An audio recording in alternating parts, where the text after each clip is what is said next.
La ville de Sainte-Suzanne présente Kosalafé Sainte-Suzanne. Au sommaire, 10 mai, journée nationale de la commémoration de l'abolition de l'esclavage. Journée sportive et de prévention au stade du Bocage. Hommage aux piliers de nos familles, nos mamans. Deuxième édition du Jardin du développement durable. Le 10 mai est la journée des mémoires et de réflexion sur la traite, l'esclavage et leurs abolitions. La ville de Sainte-Suzanne et ses partenaires ont commémoré cette date. Maurice Chironcel, maire de la commune, nous parle de l'importance de cette journée. Le 10 mai, c'est vrai, c'est la journée qui a été reconnue crime contre l'humanité, l'esclavage, crime contre l'humanité. Et c'est vrai qu'aujourd'hui, avec les enfants de Sainte-Suzanne, avec les élus de Sainte-Suzanne, avec la population de Sainte-Suzanne, nous le faisons depuis maintenant de nombreuses années. Mais comme je disais tout à l'heure également, nous, à Sainte-Suzanne, depuis 1980, nous tenons également à honorer quelqu'un qui est juste derrière moi, Edmond Albius. Bernard Batou nous dévoile les objectifs visés par les actions mises en place par un groupement d'associations. Alors nous, petite association de Sainte-Suzanne, le CODEM avec d'autres associations, avec la mairie de Sainte-Suzanne, nous avons décidé donc de réunir à nous tout le monde ensemble pour mettre en place une grande journée commémorative autour de l'esclavage et de la traite négrière, avec une exposition à découvrir sur l'esclavage de l'Antiquité à nos jours, des ateliers sculpture, ateliers Maloya, ateliers de découverte d'instruments de musique de l'océan Indien, ateliers maquillage, artisanat pour les enfants également, car nous veut faire en sorte que les enfants ils découvrent cette page de l'histoire de la Réunion. Et c'est un moment de mémoire, c'est surtout un moment de transmission.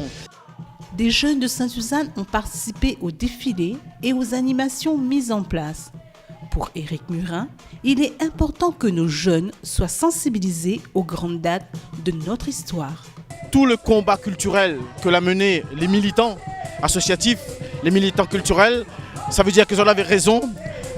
L'esclavage et la traite négrière a été reconnu par la nation que c'était un crime contre l'humanité. Et aujourd'hui, il est très important que les Marmailles ils prennent connaissance de cette date, mais non pas comme le 20 décembre l'a été dans une manière très festive, mais d'une manière où nous commémorons quelque chose. Il est très symbolique, il est commémoratif, mais il prend le chemin de la mémoire collective. C'est ça qui est très important par rapport à cette date du 10 mai. Commémorer cette date est important pour les artistes.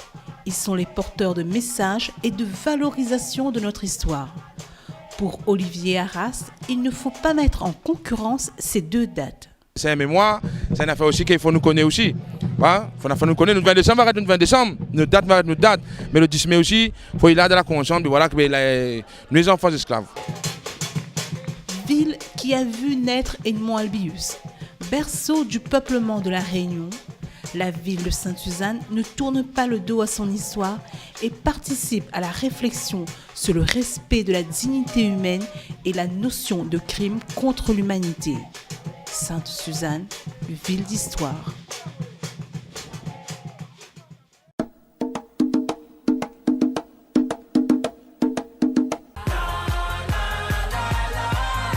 La ville de Sainte-Suzanne, à travers le service du SPEDEC et son service des sports, a organisé une journée sport et prévention au Bocage. Pour Expédito Toro, élu délégué au suivi de la prévention de la délinquance, d'insertion et de la santé publique, il est important d'informer un maximum de jeunes.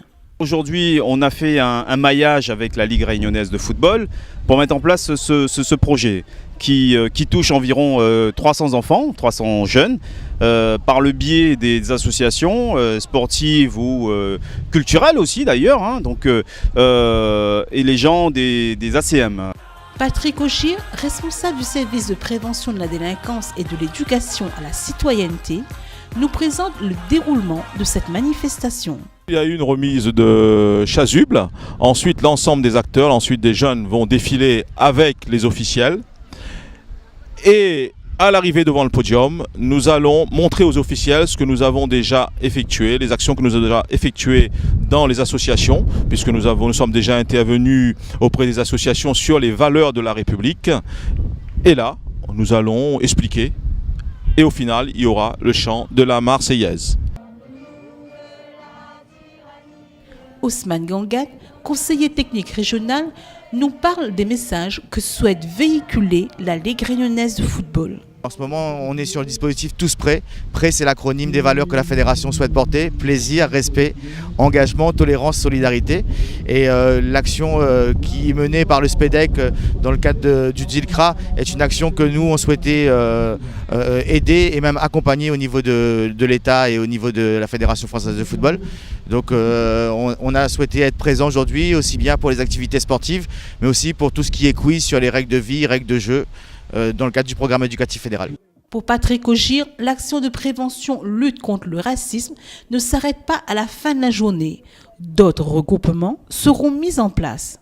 Il y a bien sûr nombreuses structures que vous avez autour de vous, telles Crazy à Bol, vous avez la présence de la Ligue réunionnaise de football, le stand du SPEDEC, aussi le poste de secours et bien sûr au niveau sécurité.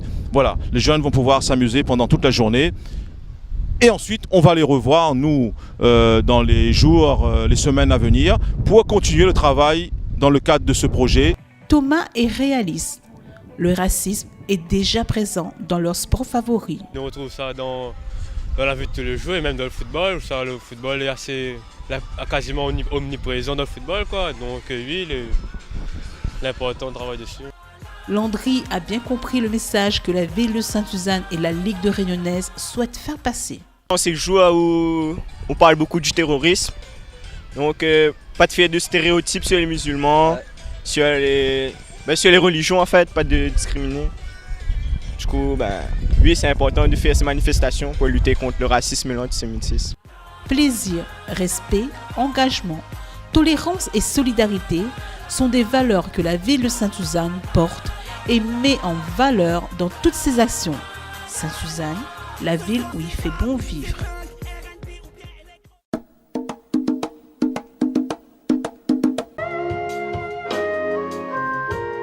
La ville de Sainte-Suzanne, l'association Voisins-Voisines et l'association Chute Niagara ont mis en place des actions de convivialité pour la fête des mères. Des mots d'amour, des fleurs, des petits cadeaux ont été offerts. Une maman, c'est si précieux. Nélia récite un beau poème pour les mamans. Si j'étais jardinier, je ferais pousser une fleur en forme de cœur. Elle serait pour maman qui la garderait longtemps. Hubert Chanbon, trésorier de l'association Chute Niagara, nous présente l'action mise en place au village des Prés. Aujourd'hui, comme nous l'avons amené à faire une petite fête à Village des Prés concernant la fête des mères. Donc on a voulu amener un petit peu une ambiance, convivialité par rapport à la fête des mères. Donc nous mettons ça un petit peu en avant avec tous les partenaires pour que nous fassions ce bon moment de convivialité, musique, ambiance bon enfant, les spectacles et tout. Les mots d'amour sont des trésors pour nos mères. Pour Anzilati Hassani, ce jour destiné aux mamans est très important dans la vie de famille. Moi, je trouve qu'elle est gaillarde parce que déjà, ça laisse les enfants d'être avec les mamans, de jouer avec les mamans. C'est le seul moment peut-être qui peut dire bonne fête maman, puisque c'est fait pour les mamans. Momon, maman, pilier de nos familles et de notre société. Jean-Jo, président de l'association Voisins-Voisines, nous rappelle le rôle important d'une maman. Le moins de soucis, maman là est là. La nuit à haut, la journée à haut. Un pompier il passe dans la ville, il fait un bruit là, il dit que je ne sais pas arrivé à faire. Alors tu vois l'importance à un moment, on a beaucoup compris ça. Tu vois, l'importance à un moment, ce n'est pas simplement le mot maman, mais l'importance vitale pour la société. Et une société sans maman, c'est une gouvernance à la dérive. Les enfants du village des Prés ont lu un beau poème pour les mamans. Ils ont bien compris qu'elles sont nos trésors. Ote maman m'y aime au fort, c'est pour ça aujourd'hui, m'y vais donner un cadeau. En écrivant ce quel mot, c'est grâce à vous aujourd'hui, m'y est là, m'y remercie à vous d'avoir donné à moi la vie. Maman m'y Maou, du plus profond de mon cœur, où va rester toujours la meilleure à mes yeux. Bonne fête maman, je t'aime, gros bisous. Maman est le plus beau mot que connaisse un enfant, quel que soit son âge. Et pour une maman, un enfant est toujours son bébé, quel que soit son âge. Bonne fête à toutes les mamans. Quand je souffre, elle souffre avec moi. Quand je ris, elle rit aux éclats. Mes chansons sont souvent pour elle. Elle sera toujours ma merveille.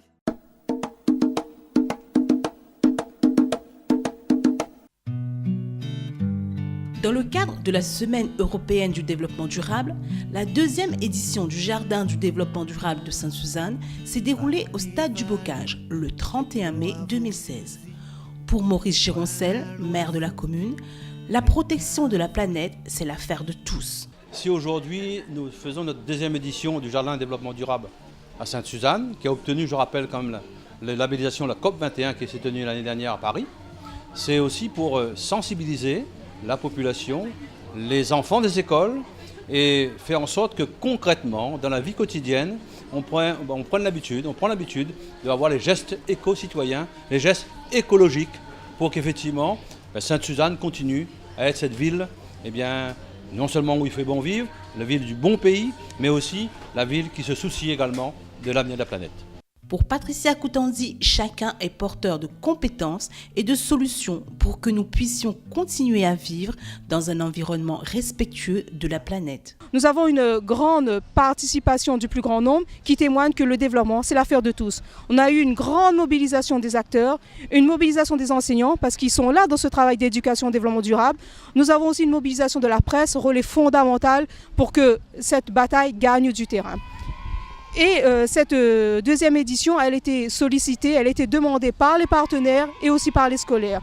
Nous avons fait la première édition dans le cadre de la COP21. C'était amener sur l'échelon international la mobilisation réunionnaise dans l'agenda des solutions parce que nous avons des solutions pour restaurer cette planète. Fabrice est médiateur au Parc national des Hauts. Il nous présente ses missions. À La Réunion, avant, si on prend les générations, il y avait un lien précédent, il y avait un lien très fort avec la nature. Et on s'aperçoit aujourd'hui avec la modernisation que les enfants vont de moins en moins en forêt, qui connaissent de moins en moins leur patrimoine, leur milieu. Donc déjà, nous, c'est leur ouvrir un petit peu les yeux, leur donner quelques éléments sur la mise en place de leur patrimoine exceptionnel, sur comment il a été exploité par les hommes avant eux, comment ils ont pu assurer leur subsistance en arrivant à La Réunion. Enfin, en tout cas, qui reprennent contact tout simplement avec leur pays, avec la nature. Le CIDELEC mène des travaux à Sainte-Suzanne. Il est important que la population soit à l'abri en tout temps. On a la rue de l'église à Quartier Français qui est en cours en ce moment. On peut dire aussi qu'il y en a deux autres chantiers. Il y en a un chez Bacatel qui s'appelle la rue Alamanda, où on va faire l'esthétique, et sur la rue de Roussin-Pompidou au centre-ville.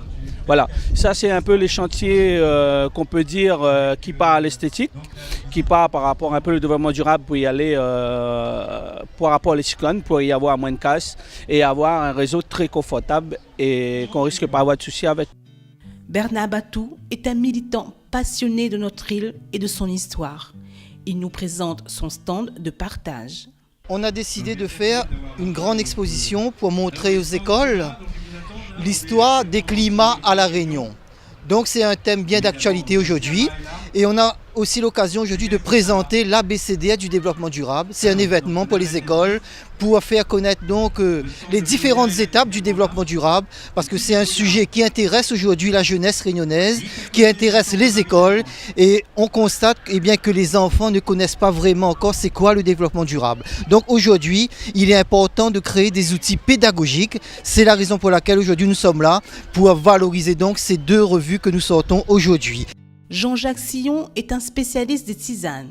Il est important pour lui de sauvegarder notre patrimoine végétal. Cueillette raisonnée qui correspond justement à un prélèvement qui permet la régénérescence de l'espèce pour mieux justement valoriser ses vertus et pouvoir en disposer de la matière à chaque fois que la plante elle est bien régénérée, quoi. Et donc c'est à travers ça qu'on puisse transmettre nos savoirs parce qu'on ne détruit pas la plante.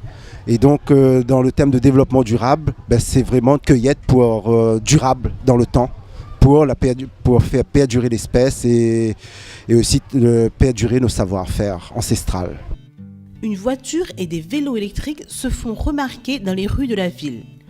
Hubert Chanbon nous parle de l'importance de ces véhicules. C'est très important de lutter contre la pollution puisque c'est une histoire d'environnement que tout le monde essaye de y remédier. Donc la voiture électrique nous élimine de tout gaz carbonique que peut dégager un véhicule. Le service animation de la ville est aussi un fervent défenseur de la planète. Andrea Noalagama nous présente l'astuce qu'utilisent les animateurs. L'implication du service animation dans le développement durable, elle est quotidienne dans nos activités qu'on met en place.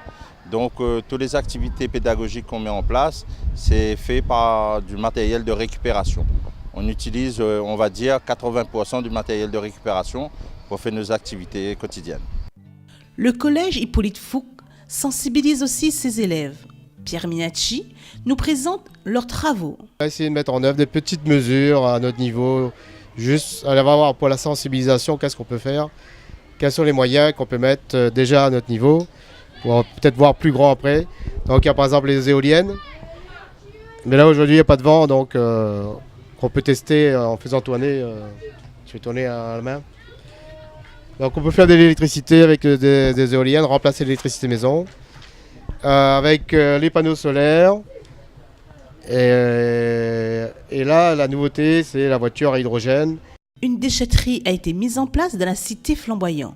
Max Carpin nous présente ce projet. Monsieur le maire de la commune de Sainte-Suzanne a voulu mettre en place une déchetterie mobile, comme vous le voyez derrière moi. Donc il s'agit de 4 caissons qui sont donc présents toute la journée, depuis 8 h ce matin jusqu'à 17 h, pour accueillir les déchets divers, donc les encombrants, les déchets verts, les ferrailles et autres déchets donc, produits par la population sur ce site. Donc il s'agit d'une mobilisation sociale forte à laquelle pour laquelle nous comptons donc sur la collaboration d'associations. Les associations locales sont également mobilisées et nous avons la possibilité aujourd'hui d'œuvrer à l'éradication des dépôts sauvages en mobilisant les enfants, les parents, dans le cadre d'une éco-rando qui est organisée par l'association Cité Voisins Voisines. Et cette éco-rando va permettre aussi de sensibiliser le plus grand public à cette protection de la nature que nous souhaitons tous.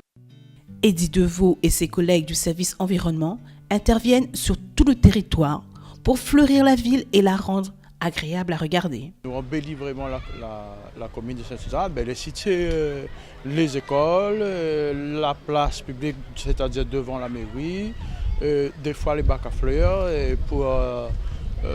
pour éliminer les dépôts sauvages aussi, nous pouvons intervenir dessus.